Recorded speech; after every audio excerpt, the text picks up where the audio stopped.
홍성군이 파리 패럴림픽에서 은메달을 획득한 권효경 선수와 같은 지역 내 인재 발굴에 나섭니다. 지역 기업과 일자리를 연계하고 체육시설 개선 등을 추진하고 있습니다. 인구 감소 등의 문제에 대응하기 위해 충청권 4개 시도가 충청광역연합을 출범했습니다. 의장단 선출 과정에서부터 지역 간 잡음이 발생해 우려의 목소리가 커지고 있습니다. 당진의 한 주택에서 화재가 발생해 90대 치매 노인이 사망했습니다. 다른 방에서 자고 있던 아들은 피해가 없는 것으로 전해졌습니다. 홍성군의회 김은미 부의장 관련 특혜 논란이 일고 있는 치매 전담 요양시설 건립 사업이 보류됐습니다. 홍성군은 지역사회 여론과 요양시설의 입지 등을 고려해 건립 시기를 조정할 방침입니다.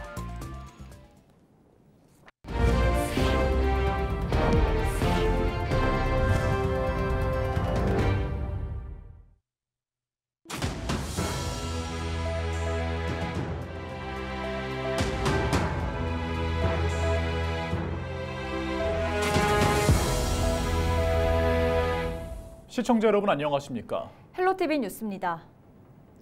충남방송이 우리 지역의 장애인 체육 정책에 대해 알아보는 시간을 마련했습니다. 홍성에서는 장애인 체육과 선수에 대한 인지도를 올리고 선수들이 훈련에 집중할 수 있도록 여건 마련을 추진하고 있습니다. 종호석 기자의 보도입니다.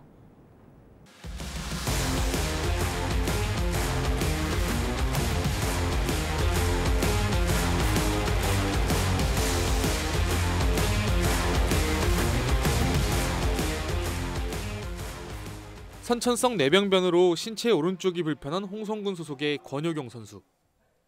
중학교 진학 후 선생님의 권유로 휠체어 펜싱에 입문한 뒤 국내 최고의 선수로 성장했습니다.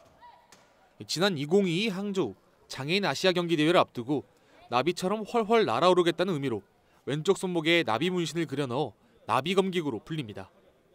홍성군의 지원 아래 지난 파리 패럴림픽에서 은메달을 목에 걸었습니다. 패럴림픽 휠체어 펜싱에서 나온 36년 만의 은메달이자 에페 개인전 종목에서 한국 선수가 거둔 최고 성적입니다. 대회를 더 보낼 수 있게, 국제대회를 더 보낼 수 있게 하는 그런 대회비도 해주시고 장비 같은 경우에도 물품들도 좀 많이 지원을 많이 해주셔서 많이 도움이 되는 것 같습니다. 최근 권 선수는 국가대표 동료 선수들과 홍성을 방문했습니다. 2028년 미국 LA 패럴림픽을 대비한 전지훈련을 하기 위해서입니다. 권 선수와 동료 국가대표 선수들은 홍성군의 시설이 좋아 훈련에 몰입할 수 있다고 말합니다.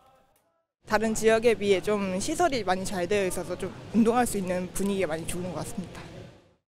홍성군은 권 선수와 같이 지역을 대표하는 선수를 배출하기 위해 장애인 선수 육성 생태계 조성 사업을 추진하고 있습니다. 지난해 지역 내 기업과 장애인 스포츠 선수 고용 증진을 위한 업무 협약을 체결한 홍성군. 협약에 따라 지역 내 장애인 운동선수 9명이 취업에 성공했습니다.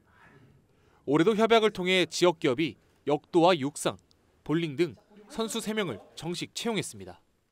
이를 통해서 안정적인 훈련 환경을 조성함과 동시에 장애인 분들이 소득을 얻을 수 있어서 더 운동 효과가 높을 거라고 저는 생각을 합니다. 네. 올해 반다비 수영장과 군민체육센터를 준공한 홍성군. 내년에는 홍주 종합경기장 내 장애인 체육인을 위한 시설 조성에 나설 방침입니다. 경기장에 점자블록과 장애인 전용 승강기를 설치하는 등 장애인 편의시설을 확충해 접근성 개선을 하겠다는 겁니다.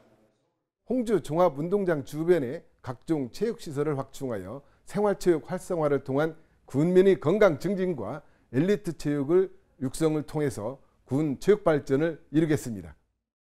홍성군의 다양한 지원 사업이 권효경 선수처럼 지역을 대표하는 선수의 탄생으로 이어질 수 있을지 기대를 모으고 있습니다. 헬로티비 뉴스 정호석입니다. 충청광역연합이 공식 출범했습니다. 충청광역연합은 수도권 집중화에 따른 인구 감소 등의 문제에 대응하기 위해 충청권 4개 시도가 협력해 설립한 전국 최초의 특별 지방자치단체입니다. 연합은 세종시에 사무실을 두고 충청권 4개 시도로부터 직원 60명을 파견받습니다. 이들은 교통인프라와 산업경제, 문화와 국제교류 등 20개 분야의 공동사무를 수행할 예정입니다. 초대 연합장으로 김영환 충북지사가 선출됐습니다. 하지만 연합의회 초대의장을 충남에서 맡기로 사전에 합의했지만 노금식 충북도 의원이 선출되면서 논란이 불거졌습니다. 세종과 충남이 부의장직을 맡으면서 대전은 의장단에 참여하지 못하게 됐습니다. 이에 따라 일부 연합의원은 지난 10월에 열린 총회에서 실시한 임의 투표 결과와 다르다며 항의했습니다. 또 의원직 사퇴를 공식화하고 본회의장을 나갔습니다. 당진의 한 단독주택에서 화재가 발생해 50분 만에 진화됐습니다. 지난 18일 오전 6시 40분쯤 당진시 우광면의 한 단독주택에서 불이 나 90대 치매 노인 A씨가 안방에서 숨진 채 발견됐습니다. 다른 방에서 자고 있던 A씨의 아들은 다행히 대피해 다치진 않은 것으로 알려졌습니다. 경찰은 A씨가 이전에도 집 안에서 의류에 불을 붙이려고 시도했다는 아들의 진술 등을 토대로 방화의 가능성에 무게를 두고 자세한 화재 원인을 조사하고 있습니다. 홍성군이 치매 전담 요양시설 건립 사업을 보류합니다. 앞서 홍성군은 보건복지부 노양요양시설 확충 지원 사업에 선정돼 공립 치매 전담 요양시설 건립을 추진해 왔습니다. 지난 9월 홍성군의회 김은미 부의장의 친인척이 운영하는 사회복지법인이 사업 대상자로 선정되면서 특혜 논란이 일었습니다. 이에 지역 요양보호업계 관계자들이 반발하며 설립계획 철회를 요구했고 홍성군은 절차에 따라 사업을 추진했다며 김 부의장과는 관계가 없다는 입장을 밝혔습니다. 홍성군은 지역사회 여론과 요양시설 입지 등을 고려해 건립 시기를 조정하겠다는 입장입니다.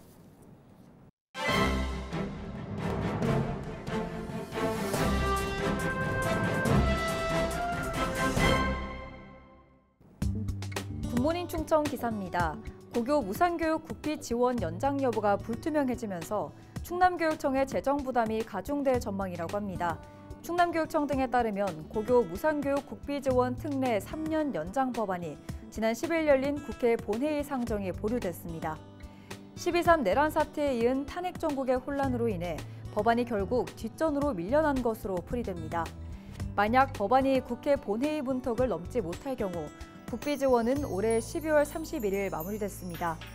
이 경우 교육청은 정부가 지원하던 300억 원가량의 예산을 더 부담해야 하는데요. 5%에 해당하는 지방자치단체 예산도 장담할 수 없는 상황입니다.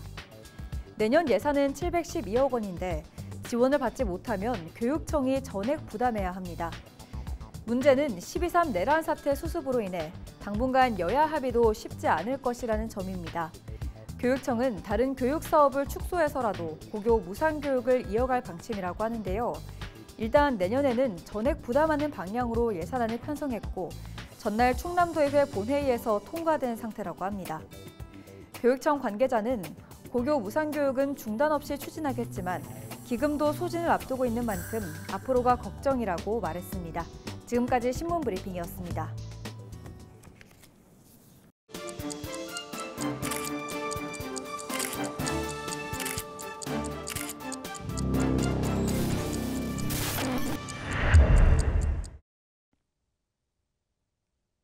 시청자 여러분 안녕하십니까? 주민 여러분의 교통안전을 책임지고 있는 충청남도 경찰청 김혜진 경위입니다.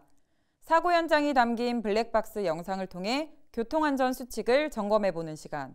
오늘의 첫 번째 영상부터 만나보겠습니다. 지난 11월 홍성의 한 교차로에서 일어난 사고입니다. 블랙박스 차량이 2차로를 달리고 있는데요.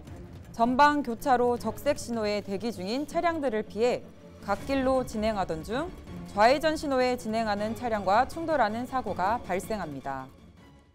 교차로는 서로 다른 방향으로 달리고자 하는 차량들이 한 곳으로 모여드는 복잡한 곳인데요.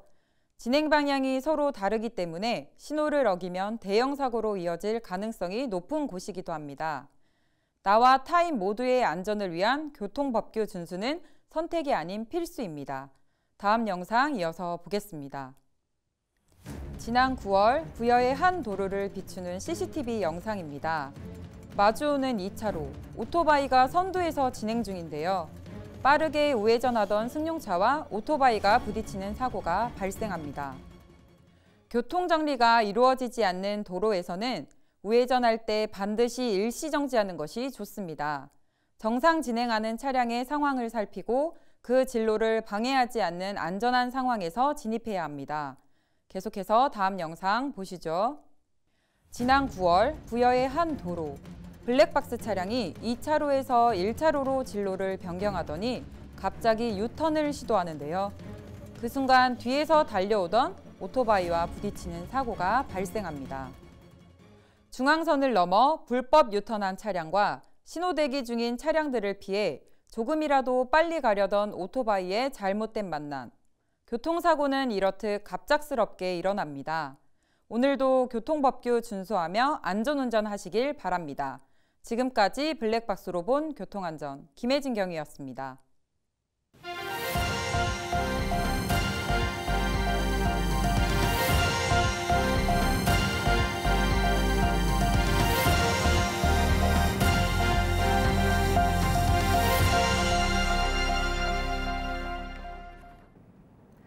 서산시가 서산의 알프스로 불리는 운산 한우목장 웰빙 산책로를 개방했습니다. 서산시는 19일 운산면 용현리 일원에서 이완섭 서산시장과 주민 등 100여 명이 참석한 가운데 서산 한우목장 웰빙 산책로 개장식을 개최했다고 밝혔습니다.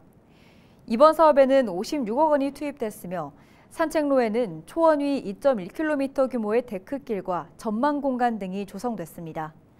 서산시는 개장으로 인한 가축 전염병 발생과 확산 방지를 위해 개인 차량 소독시설 등 다양한 방역 장비를 마련했습니다. 웰빙 산책로는 일출부터 일몰까지 상시 개방되며 우천시 기상 상황 등에 따라 운영이 달라질 수 있습니다. 서산의 알프스로 불릴 만큼 아주 수려한 경관을 자랑하는 서산의 대표 관광 명소라 하겠습니다. 이색적인 풍경을 감상하려는 관광객들이 많이 찾아오실 것으로 기대가 되고요. 이를 통해서 지역경제 활성화 그리고 오감만족 관광도시로 거듭나게 되는 계기가 될 것으로 봅니다. 충남도가 태안에서 경기도 안성을 잇는 국내에서 가장 긴 민자고속도로 건설 사업 추진에 나섭니다.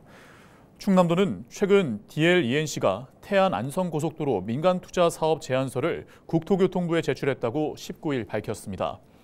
태안 안성고속도로는 태안읍에서 서산과 당진 등 충남도 내 5개 시군을 거쳐 경기도 안성까지 94.6km를 연결하는 사업입니다. 해당 고속도로가 조성되면 현재 국내에서 가장 긴 민자고속도로인 서부내륙고속도로의 94km를 넘어서게 됩니다. 충남도는 이번 사업으로 수도권에서 태안으로의 이동 시간이 크게 단축돼 서해안 관광이 활성화될 것으로 기대하고 있습니다. 서산의 한 농수로에서 남성이 숨진 채 발견됐습니다. 지난 18일 오후 3시 20분쯤 서산시 양대동의 한 농수로에서 70대 남성 A씨가 숨진 채 발견됐습니다. 경찰은 A씨가 논둑을 가로질러 가기 위해 농수로를 건너다가 빠진 것으로 추정하고 있으며 정확한 사망 원인을 조사하기 위해 부검을 할 계획입니다. 예산군이 2024년도 2기분 자동차세 33억 5천만 원을 부과했습니다. 이는 지난해 같은 기간 대비 1억 500만 원 증가한 금액입니다. 예산군은 내포신도시 공동주택 입주 차량 등록 대수 증가로 금액이 증가했다고 밝혔습니다. 자동차세 납부 기한은 오는 31일까지입니다. 예산군은 기한 내 납부하지 않을 경우 3%의 납부 지연 가산세가 발생하는 만큼 기한 내 납부를 당부했습니다. 예산군이 오는 2026년까지 하수처리수 재이용 시설을 조성합니다. 예산군은 사업비 198억 원을 들여 예산 공공하수처리장 내 하수처리수 재이용 시설을 조성할 방침입니다. 군은 방류하수 재이용을 통한 물자원 절약과 농경지 가뭄 극복을 위해 사업을 추진한다고 밝혔습니다. 시설이 준공되면 하루 1,500만 리터의 하수 처리수를 예산읍 창소리 등 시설 재배단지와 농경지에 공급할 계획입니다. 청양군이 2025년 생활밀착형 도시재생 스마트 기술 지원 사업 공모에 선정됐다고 밝혔습니다.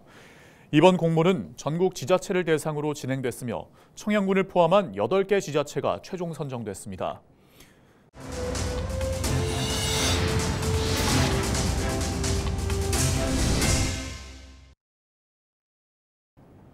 이상으로 뉴스를 마칩니다.